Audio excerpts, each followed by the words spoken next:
The Dutch Tulip Mania of 1637 is often considered one of the most famous speculative bubbles in history. During this period, the price of tulips rose to unprecedented levels, creating a frenzy of trading and investment that eventually led to a crash in the market. This event has captured the imagination of historians, economists, and investors alike and remains a fascinating case study in market psychology and the dangers of speculative excess.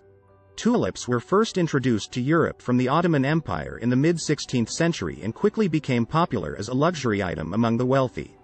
By the early 17th century, the Netherlands had become a major center of tulip cultivation, and the flower became a symbol of Dutch prosperity and cultural identity. The tulip craze began in the late 1620s when the demand for the flower skyrocketed. This was partly due to a new type of tulip that had a distinctive multicolored pattern, which made it highly prized among collectors. The demand for this variety of tulip led to a dramatic increase in the price of bulbs, with some rare specimens selling for the modern-day equivalent of hundreds of thousands of dollars. The speculative bubble began to take hold in the early 1630s when investors began to trade tulip bulbs as a commodity.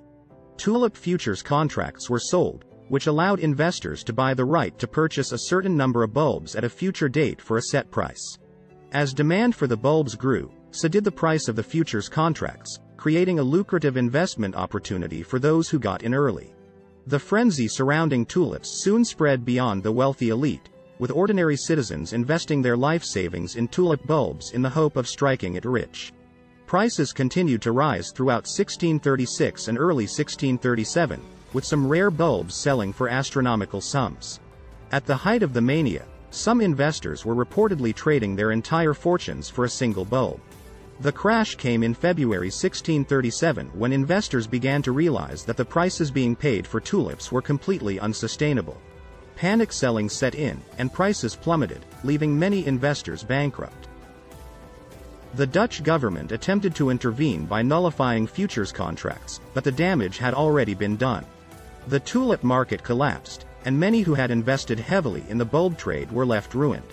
The Dutch Tulip Mania of 1637 remains a cautionary tale about the dangers of speculative bubbles and the irrational exuberance that can drive markets to unsustainable levels. It is often cited as an example of the greater fool theory, which posits that investors will continue to buy assets at ever-increasing prices in the belief that they will always be able to find someone else willing to pay even more. The mania also highlights the importance of sound financial regulation and the need for investors to conduct proper due diligence before investing in any asset. In conclusion, the Dutch Tulip Mania of 1637 is a fascinating historical event that continues to capture the imagination of scholars and investors alike. The story of how a simple flower became the center of a speculative frenzy is a reminder of the dangers of irrational exuberance and the importance of maintaining sound financial practices. It serves as a valuable cautionary tale about the risks of investing and the need for responsible behavior in financial markets.